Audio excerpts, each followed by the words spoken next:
서만 살다가 한 30여 년 전에 여행을 한 적이 있었습니다. 내 기억 속에 남는 그 여행이었는데, 화란 네덜란드에서 파리까지, 프랑스까지 이렇게 자동차로 여행했던 그런 때가 있었습니다. 그래서 암스테르담을 출발해서 벨기즘으로 해서 파리까지 이렇게 들어가는데, 그 환경이 너무나도 농촌 풍경이 풍요롭고 평화로운 그러한 생각이 가슴에 가득 찼습니다. 3, 40년 전에 우리는 전쟁 속에서 늘 두려움을 갖고 살던, 남북이 대치됐던 그런 나라에서 살던 제가 그 넓은 평원, 울창한 숲, 고목이 가득하고 숲 사이로 한가롭게 흐르는 개울물을 볼 수가 있었고, 끝없는 넓은 초원에 한가롭게 풀을 뜯는 소떼들을 볼 수가 있었고, 또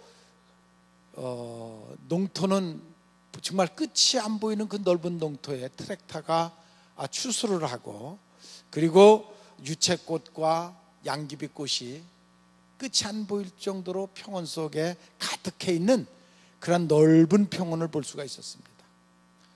국경과 국경을 건너는데도 그저 이 동네에서 저 동네 가는 것처럼 큰 절차 없이 친절하게 맞이하는 그런 모습을 볼 수가 있었습니다. 그때마다 해도 한국에서만 이렇게 있던 나는 앞으로 식량이 고갈될 것이다 라는 염려 때문에 최소한 내 가족을 먹여 살릴 논과 밭은 있어야 되겠다, 그리고 살아왔던 저였습니다.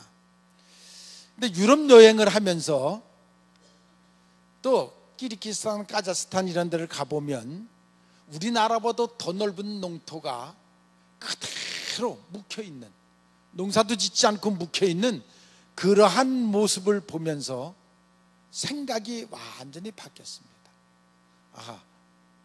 이것은 농토가 그렇게 중요한 것이 아니로구나 하는 생각을 하게 됐습니다. 또 농촌 계몽 사업을 하면서 지식이 얼마나 중요한가를 생각했었는데, 독일 같은 선진국에 가보니까 그렇게 아는 것이 그렇게 중요하지를 않더라고요. 우리나라는 출세하려면 무조건 공부해야 된다 했던 그런 그 개념에서 또 한 번 제가 깨지는 그러한 일이 있었습니다. 정말 이 세상에서 필요한 것이, 중요한 것이 무엇이냐? 각자의 맡겨진 일에 최선을 다하면서 평화롭고 편안한 가운데, 그리고 예수 믿는 일이었습니다. 여러분 믿습니까? 정말 인생을 살아오면서 느낀 것이, 가장 중요한 것이 각자의 맡겨진 일에 최선을 다하고 늘 마음의 평화를 누리고, 그리고 예수님 잘 믿다 천국 가는 일, 그것이 가장 중요하다는 것을 느끼게 됩니다. 물론 우리가 이 세상 사는 동안에 평화보다 더 중요한 것은 없습니다. 가장 아름다운 얼굴도 평화로운 얼굴입니다. 풍경 중에서도 가장 아름다운 풍경이 평화로운 그러한 풍경입니다. 가정도 가장 아름답고 축복된 가정이 평화로운 그러한 가정인 것입니다.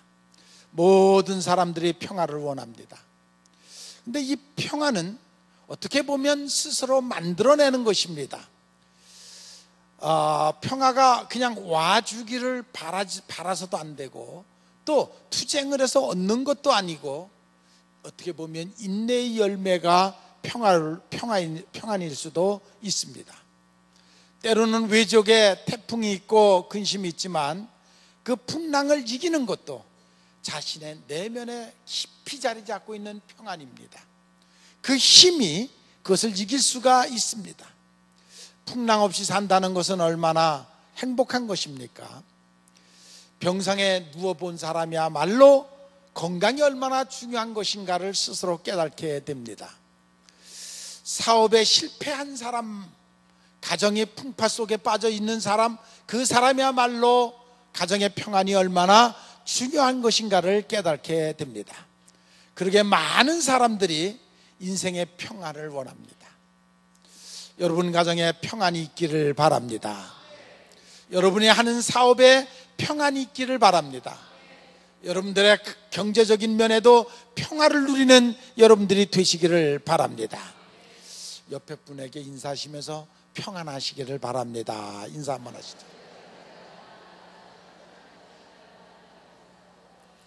우리 모두가 평안을 원하지만 세상은 그렇게 평안하지만은 않습니다. 때로는 무자비하게 우리에게 광풍이 들어닥칠 수도 있습니다. 인간이 바라는 욕구가 많을수록 그런 그 광풍이 우리에게 다가옵니다. 우리 민족에게 지금 가장 중요한 것은 평안입니다. 우리 민족이 정말 전쟁의 위험 속에 빠져 있습니다. 요즘도 우리가 TV를 보면 내전이 일어나가지고 민족끼리 싸움을 해가지고 죽은 자식을 가슴에 안고 울부짖는 어머님의 모습을 우리는 가끔씩 가다 TV를 통해서 보기도 합니다. 저는 우리 민족이 두렵습니다. 우리 민족이 우리 민족의 운명을 스스로 결정하는 것이 아니라 강대국들의 그 싸움 속에 우리가 그 틈바구니에 끼어 있어서 언제 어떤 일이 우리 민족에게 일어나는지는 모르고 또 한 부분적인 국지전이 일어난다 할지라도 우리 민족에게 어떠한 전쟁의 기미가 보인다 하면 전 세계에서 투자했던 모든 돈들을 다 빼갈 것이고 우리 경제는 또 무너질 것입니다. 이런 위기 속에 지금 우리 민족이 처해 있다는 사실을 우리는 어느 때보다도 더 절감을 해야 되겠고, 먼저 영적으로 깨어있는 여러분들이 민족을 위해서 정말 어느 때보다도 기도해야 될 때인 것을 여러분들이 깨달으시기를 바랍니다. 인생이 길면 70, 80인데 그 70, 80이 야곱의 말대로 슬픔과 그리고 수고의 인생을 살았노라는 고백처럼 어떻게 보면 우리가 그 슬픔과 고뇌 속에 인생을 살아가는 것 같습니다. 그러나 우리 그리스도인들에게는 우리에게는 분명한 비법이 있어야 되는데 정말 폭풍 속에서도 평안을 찾을 수 있는 비법을 갖고 여러분들이 사시기를 바랍니다. 환난 속에서도 평안을 찾을 수 있는 그 비법, 그것이 바로 예수 그리스도 안에서 평안을 누릴 줄 아는 그러한 여러분들이 되시기를 바랍니다. 믿음으로 우리가 얻는 은총, 영적인 선물, 그것은 시련과 고난, 환경 속에서도 내 심령 깊은 곳에 자리 잡고 있는 평안을 누릴 줄 아는 그러한 여러분들이 되시기를 바랍니다. 성경에 보면 그 평안을 품었던 사람들은 환난 중에도 기도했고 환난 중에도 찬송했던 그들의 모습을 볼 수가 있습니다. 마가복음 4장에 보면 예수님의 제자들이 갈릴리 호수를 건너다가 돌풍을 만났습니다. 그들이 어찌할 바를 모르고 있을 때에 보니까 그러나 예수님은 배 밑에서 편안하게 주무시고 계셨습니다. 그때 제자들이 그 예수님을 깨웠습니다. 그랬더니 예수님이 일어나서 파도를 잔잔케 꾸짖으시고 그리고 제자들에게 하는 말씀이 왜 무서워하느냐, 믿음이 없는 자들아 하고 그 제자들을 책망하는 그런 모습을 볼 수가 있습니다. 오늘 그 음성을 여러분들이 들으시기를 바랍니다. 두려워하는 또한 이 민족이 정말 주님의 음성을 듣고 왜 두려워하느냐, 믿음이 없는 거로 하고 책망듣는 그 주의 음성을 여러분들이 들으시기를 바랍니다. 어떤 풍랑에 있다 할지라도 예수님이 함께 하시기만 하면 됩니다. 그러나 한 배에 타고 있다 할지라도 그 심령 속에 예수님을 모시지 아니하면 우리는 풍랑을 만날 수밖에 없습니다. 그 예수님을 여러분들의 심령 속에 모시는 여러분들이 되시기를 바랍니다. 제가 지난주 주보에 순례자라는 시를 낸 적이 있습니다. 젊음이 좋다고 하지만 되돌아가고 싶지 않네. 우리의 젊은 시절이 그랬습니다. 정말 먹고 살기 바빴던 젊은 시절이었습니다. 외길 인생을 달려왔던 그러한 젊은 시절이었습니다. 맛들은 익은 과일이 더 좋네 라는 말이었습니다. 무작정 달려왔는데 다 왔다라고 깨달으니까 허상이었고, 그리고 잡은 것이 없고 몸은 지쳐 늙었습니다. 그래서 주저앉습니다.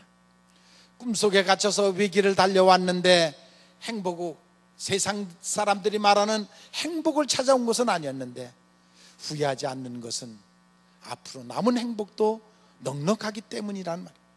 앞으로 누릴 행복도 과분하다는 것입니다. 어떻게 보면 외길 인생 목회 40년 정말 외길을 달려왔습니다. 세상 사람들이 볼 때는 아무 재미없는 그러한 인생을 달려왔지만, 그러나 앞으로 누릴 행복도, 또 영원한 행복이 있기에 결코 후회하지 않는다는 것입니다. 우리의 인생길이 그렇습니다. 여러분, 달려가지 않아도 인생은 사는 것입니다. 달려가지 않아도 가만히 있어도 인생은 삶과 늘 맞들여서 살아가고 있는 것입니다. 그런데 우리들은 정말 도망치듯이 인생을 살아왔습니다.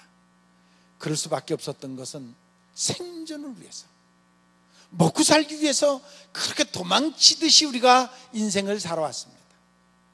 요즘 젊은이들은 전혀 이해할 수 없는 얘기들입니다. 왜? 요즘 젊은이들은 여유롭고 즐기기만 하면 되는 세상을 사는, 그렇게 생각을 하고 있기 때문에 우리는 하루 일하지 않으면 하루를 굶어야 되는 그러한 시대를 살아왔던 우리들의 시대를 이 젊은이들이 이해할 수가 없습니다.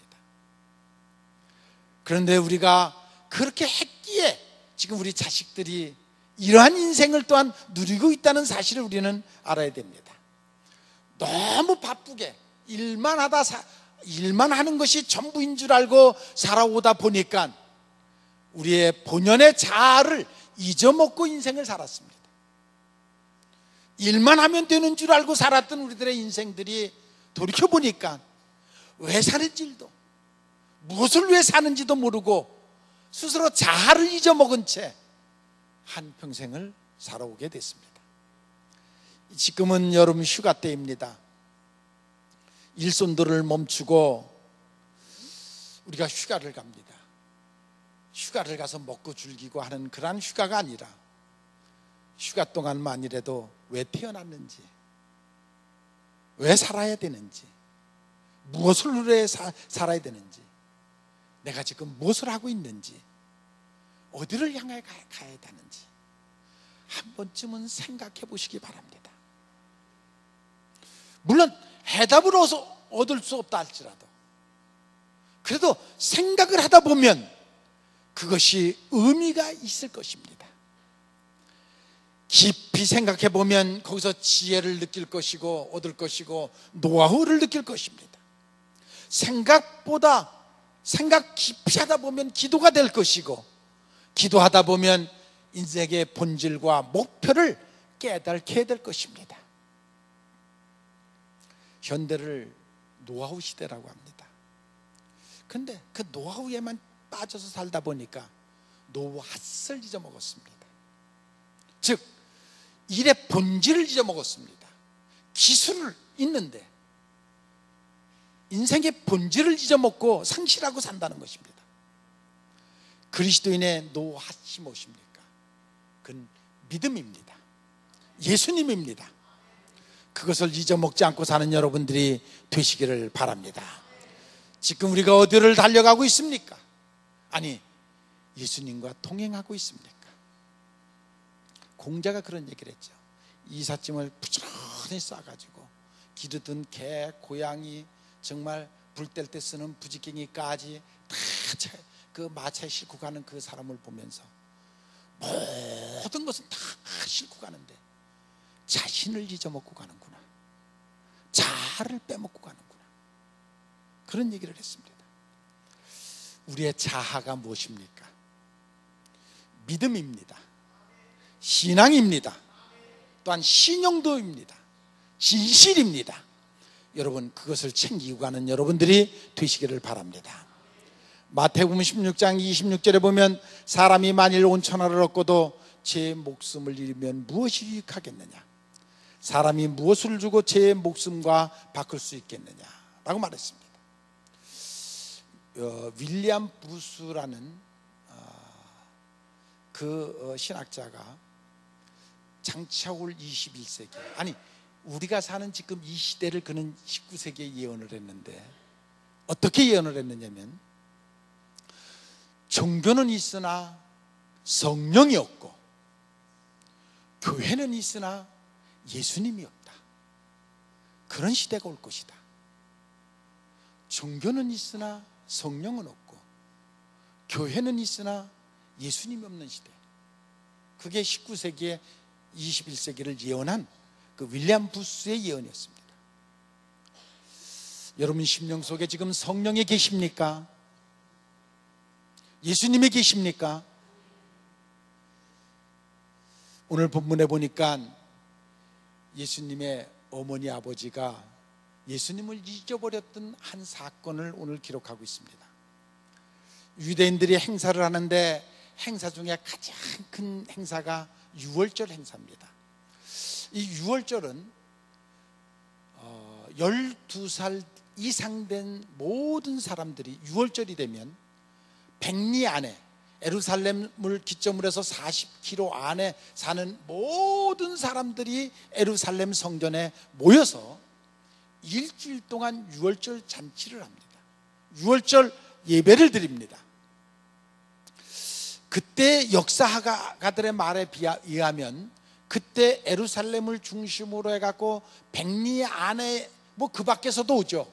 그 밖에서도 많이 오는데, 아무튼 그때 모이는 숫자가 50만에서 70만 정도가 모였다고 합니다. 그러니까 50만, 70만이 모이는데 마리아와 요셉과 예수님도 12살이 되셔서 지금 그 예루살렘 그 유월절에 참석을 했습니다. 그런데 이제 그 행사가 끝나고 이제 다 일주일 동안 행사를 하고 고향으로 돌아가는데, 그 예수님도 같이 이제 요셉과 마리아가 끝나고 돌아가다 보니까, 하룻길을 가다 보니까 저녁이 돼서 이제 예수님을 찾으니까 예수님이 안 계세요. 그리고 다시 되돌아서 가지고 예루살렘 성까지 갔더니 예루살렘 성 안에서 예수님이 그 나흘이 걸려서, 왜? 사람들이 막 몰려서 이제 가는 길에 그걸 해서 가려니까 나흘이 걸려서 가보니까 예수님이 예루살렘 성전에서 서기관들과 성경 말씀을 주고받으면서 그걸 해석을 하는데, 놀라운, 그 사람들 서기관들이 놀래가지고 계속 예수님과 그 대화를 하는 그런 내용이 나옵니다.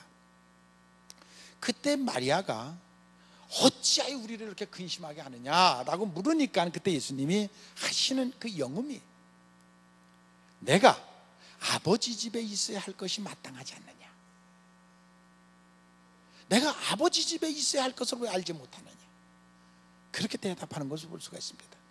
자, 이 본문을 통해서 우리에게 오늘 몇 가지 교훈을 주는데, 왜 마리아와 요셉이 예수님을 잊어먹었을까? 왜? 첫째는 당연히 따라오려니 생각을 했습니다. 아니 그 행사가 다 끝났고 이제 고향으로 가는 것, 모든 사람이 고향으로 가니까 당연히 예수님도 따라오려고 했는데, 근데 마리아와 요셉이 같이 갔으면 안 따라오는 걸 알 수 있었는데, 근데 그때 유대 풍습에는 길을 갈 때 여자는 여자끼리, 남자는 남자끼리 갑니다. 그런데 애들은 남자한테 가도 되고 여자한테 가도 되고, 여자 무리 가는데 같이 끼어가도 되고 남자 무리 가는데 같이, 애들은 그랬어요. 그러니까 요셉은 마리아하고 같이 오겠지, 엄마하고 같이 지금 오겠지, 또 엄마는 아버지하고 같이 오나 보다, 아니면 친척들하고 같이 오나 보다, 친구하고 같이 오나 보다. 하룻길을 간 후에야 비로소 저녁 때가 돼갖고 찾으니까 서로 만나니까 나도 모른다 다 모른다 그러니까 잊어먹었구나 하고 예루살렘으로 돌아가는 것을 볼 수가 있습니다. 현대교회를 군중교회라고도 말을 합니다. 즉 군중교회라는 것은 무리는 있는데 예수가 없다는 것입니다. 무리가 지금 쫙 많이 가고 있는데, 방향을 향해서 가고 있는데 그 안에 예수가 없다는 것, 그걸 군중교회라고 합니다. 예수님을 따라가야 되는데 따라오려니 하고 갈 때에 결국 예수님을 잊어먹습니다. 그들에게는 천국이 없습니다. 당연히 오려니. 근데 그 군중 속에 예수님이 안 계셨습니다. 우리 모두가 다시 한번 내 심령을 돌이켜 봐야 됩니다. 그죠? 당연히 내가 예수 믿고 있는 거지. 당연히 예수님이 날 따라오겠지. 그래서는 안 된다는 것입니다. 그러다가 예수를 잊어먹는다는 것입니다. 요셉과 마리아가 하루 길을 간 후에야 비로소 예수님을 생각했습니다. 그리고 아이쿠, 잊어먹었구나. 경건의 모양만 있었습니다. 율법주의자처럼 능력이 없었습니다. 경건의 능력, 성령이 없었습니다. 그러므로 성경 말씀대로 만물의 마지막에 가까웠으니 정신을 차리고 근신하여 깨어서 기도하라. 예수 없이 살만하십니까?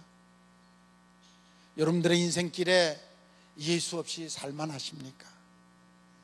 예수님 내버려 두세요. 내 인생에 간섭하지 마세요. 그냥 나 지금 좋으니까 그냥 내 마음대로 살겠어요. 물론 지금 편안할 때는 그것도 괜찮아요. 그러나 환난의 밤이 올 때, 병들 때에, 시련이 올 때에, 그때 예수님 잊어먹으면 일어설 수가 없습니다. 그때 예수님을 잊어먹으면 우리의 손을 잡아 일으킬 뿐이 없습니다.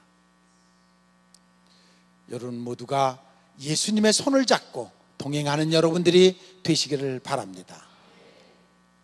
마리아가 예루살렘 성전을 떠날 때 예수님을 잊어먹었습니다. 그리스도인들이 예수를 잊어먹는 이유가 있습니다. 어느 때냐면 교회를 떠날 때, 교회가 멀어질 때에, 그때 예수님을 잊어먹습니다. 아니, 그들이 저한테는 그래요. 목사님 걱정하지 마세요. 제가 교회 좀 빠지고 그래도 제 마음속에 예수님 절대 안 잊어먹어요. 지금 그렇게 말하는 사람을 저는 보면서 저 사람이 스스로 속고 있구나, 저는 그렇게 생각해요. 제일 위험한 사람이 바로 그런 사람들이에요. 걱정하지 마시라고, 내 교회 빠져도 나는 절대 예수님 잊어먹지 않는다고 하는 그 사람들이 제가 볼 때는 가장 위험한 사람들이에요. 아니 왜? 너무 그런 사람들을 많이 봐왔고 너무 속았기 때문에 이제는 안 속으려고 하는 거예요. 여러분, 교회가 멀어지면 주님과 멀어지는 것입니다. 주님 잊어먹게 됩니다. 비록 교회가 완전하지는 못한다 할지라도 교회는 주님의 몸이고 주님이 계신 곳입니다. 그것이 그래서 성전이라고 하는 것입니다. 교회를 떠나면 예수님을 잊어먹게 됩니다. 성도는 성전을 멀리하면 예수님을 잊어먹게 됩니다. 교회 안에서 여러분들은 힘을 얻으시기를 바랍니다. 예수님께서 내가 아버지 집에 있어야 할 줄을 알지 못하느냐. 성전은 우리의 삶의 뿌리가 되고 삶의 전체가 되고 삶의 중심이 되어야 됩니다. 주일날 성전에 있는 날 그 성전 안에서 안식을 누리고 평화를 누리고 행복을 누리는 여러분들이 되시기를 바랍니다. 마리아와 요셉이 예수님을 잊어먹은 것이 축제, 그 많은 사람이 모이는 축제였기 때문입니다. 세상에서 축제에 빠지다 보면, 아니 세상 출세에 빠지다 보면, 세상 인기에 빠지다 보면 어느새 예수님을 잊어먹습니다. 자기도 모르는 사이에 예수님을 잊어먹어요. 마음은 안 그렇죠. 그런데 어느 사이 보면 봐서 예수님이 멀리 가 있고 예수님을 잊어먹어요. 바울 사도가 내가 내 몸을 저 복종하게 함은 내가 남에게 전파한 후에 자기가 도리어 버림을 받을까 두려워함이라. 남에게 예수를 전파하고도 내 안에 예수가 없으면 내가 버림을 받습니다. 다윗이 사울왕이 쫓아다닐 때는 믿음이 충만해 있었지만 자기가 왕이 돼갖고 모든 권세를 누릴 때 그는 타락했습니다. 우시아 왕도 마찬가지였습니다. 결국 교만해가지고 제사장께 도전했다가 문둥병이 걸려가지고 결국 패망하고 맙니다.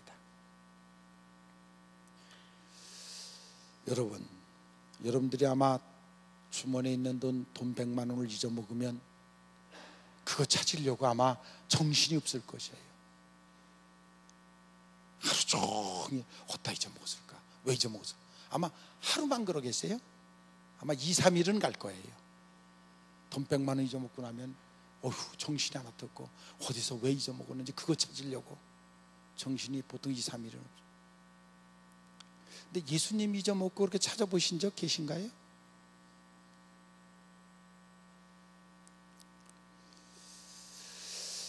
두 번째로 마리아와 요셉은 예수님을 찾았습니다.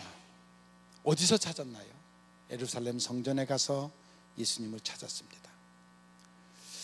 예수님께서 내 아버지 집 마땅히 내가 있어야 할 것을 모르겠느냐 하시면서 결국 예수님을 이제 모시고 집으로 갔습니다. 그래서 그 예수님이 이제 그 집에 큰 도움을 줬습니다.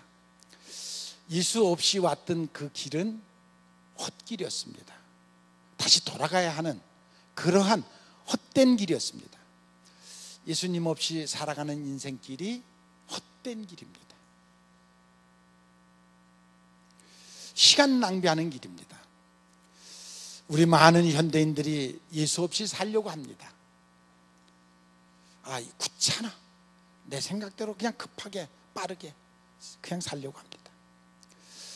환경이 수시로 변하고 또 쉽게 좀 살려고 하니까 예수 없이 살기를 원하는 사람들이 너무 많습니다. 쫓기듯 살아가고 있습니다.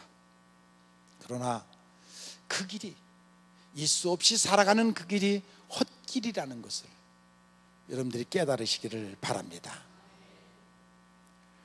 예수님은 성전에 계셨습니다. 그리고 그 성전은 어떻게 보면 우리들의 기도처이고 말씀이 있는 바로 그런 곳입니다. 그래서 다윗은 말하기를 나는 예루살렘 집에 평생 거하기를 원한다. 여러분들의 마음이 항상 성전에 있기를 바랍니다. 늘 성전을 향하여 성전을 찾고 일생 동안 성전과 더불어 성전에서 흐르는 생수의 물을 먹고 영생하시는 여러분들이 되시기를 바랍니다. 예수 없이 사는 삶이 불행하다는 것을 믿으시기를 바랍니다. 지금 우리에게 가장 절실한 것은 여러분들의 마음의 중심에 예수님을 찾고 예수님을 왕으로 모시는 것입니다. 바울이 무엇이든지 나에게 유익한 것을 그리스도를 위하여 다 해로 여길 뿐더러 또한 모든 것을 해로 여김은 내 주 그리스도를 아는 지식이 가장 고상합니다. 내가 그를 위하여 모든 것을 버렸고 배선물로 여김은 그리스도를 얻고 그리스도 안에서 내 인생이 발견되기를 원한다. 내 인생의 삶에 예수님을 빼면 아무것도 없고 예수님과 함께 했던 그것만 남는 것입니다. 우리는 예수 없이 예수 안에서 자신을 발견하는 여러분들이 되시기를 바랍니다. 예수 안에서 영의 눈을 뜨고 미래를 볼 줄 아는 여러분들이 되시기를 바랍니다. 시편 46편에 보면 하나님은 우리의 피난처여 힘이여 환난 중에 만날 큰 도움이라. 환난 중에 예수님 만나시고 예수님의 도움을 받는 여러분들이 되시기를 바랍니다. 구하라, 찾으라, 내가 여기 있다. 그 예수의 음성을 기억하시고 구하시는 여러분들이 되시기를 바랍니다. 그 안에서 평안을 누리시는 여러분들이 되시기를 바랍니다. 여러분, 내가 살기 위해서 사는 것이 아니라 하나님의 일을 하기 위해서 사는 여러분들이 되시기를 바랍니다. 내가 시간이 있어서 일하는 것이 아니라 하나님의 일을 하기 위해서 시간이 있는 여러분들이 되시기를 바랍니다. 물질이 있어서 하나님의 일을 하는 것이 아니라 하나님을 위하여, 하나님의 일을 위하여 축복받는 여러분들이 되시기를 바랍니다. 풍랑은 모든 문제도 환경에 있는 것이 아니라 내 자신의 신앙, 내 안에 있는 믿음에 있다는 사실을 여러분들이 기억하시기를 바랍니다. 제가 분명히 믿는 것은 지금의 단순한 고난과 환난이 여러분들에게 영의 양식이 될 줄로 믿고 그것을 통해서 더 큰 성공의 기초를 삼는 지혜가 여러분들에게 있기를 바랍니다. 성경은 그 비법을 우리에게 가르쳐주고 있습니다. 제가 지난주에도 성경 안에 모든 보물이 있다고 그랬는데 바로 그것을 가르쳐주는 것이 성경입니다. 인생은 어떻게 보면 전쟁입니다.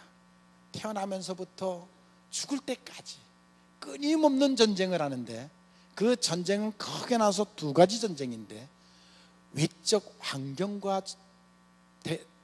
저항에 싸우는 전쟁이 있고 내적 자신과의 싸움, 이 두 가지 싸움을 우리는 그것을 영육의 싸움이라고도 표현을 하는데 그 전쟁을 우리는 끊임없이 하고 있습니다. 문제는 여러분들이 믿음의 눈을 뜨십시오. 그리하면 승리할 수 있습니다. 믿음의 눈을 뜨는 자는 하나님의 지혜를 얻습니다. 모든 전쟁에서 승리할 수가 있습니다. 두려워하지 말고 그 믿음의 눈을 뜨고 승리하시는 여러분들이 되시기를 바랍니다. 마리아 요셉은 예수님과 함께 집에 돌아옴으로써 그 예수님의 도움으로 그들이 축복받는 삶을 삽니다. 여러분들의 삶 속에 예수님을 모심으로 예수님의 도우심을 받고 그러므로 여러분들의 삶이 승리하는 최후의 승리를 살아가는 여러분들이 되시기를 바랍니다. 이번 주부터 우리가 이제 우리 교회에서 교회 학교 중고등부 다 모여서 지금 한 150명 수련회를 버스 세대를 대절해서 수련회를 지금 떠납니다. 여러분들의 자녀들이 예수님을 잊어먹었습니다. 이번 기회에 이번 수련회를 통해서 여러분들의 자녀들이 꼭 예수님 만나기를 원합니다. 예수님 모시는 기회가 되기를 원합니다. 수련회에서만이 아니라 이제 그 예수님을 여러분들의 집으로 모시고 오는 그러한 여러분들의 자녀들이 되기를 원합니다. 여러분들의 자녀들이 지금은 품 안의 자녀들입니다. 지금 여러분들의 품 안에서 교육을 시키지 못하면 이제 품 바깥으로 나가면 절대로 교육할 수 없습니다. 절대로 말 듣지 않습니다. 어떻게 보면 이것이 이번 수련회가 내 자식에는 마지막 기회인가 보다 그런 생각을 하고 여러분들의 품 안에 있을 때에 걔들을 강권해서 수련회 보내시고 수련회에서 꼭 예수님 만나서 그들의 인생에 큰 변화가 일어나는 그러한 자녀로 삼으시기를 바랍니다. 이번 수련회를 통해서 영적으로 다시 태어나는 그러한 기회가 되기를 바랍니다. 여러분 품 안에 있을 때 그 심령 속에 꼭 예수님을 모시는 변화받는 새로운 인생, 그러한 인생이 되기를 바랍니다. 무엇보다도 중요하다는 것을 꼭 깨달으셔서 꼭 그와 같이 예수님을 여러분들도 만나시고 여러분들의 자녀들도 예수님을 품는 그러한 한 주가 되시기를 주님의 이름으로 축원합니다.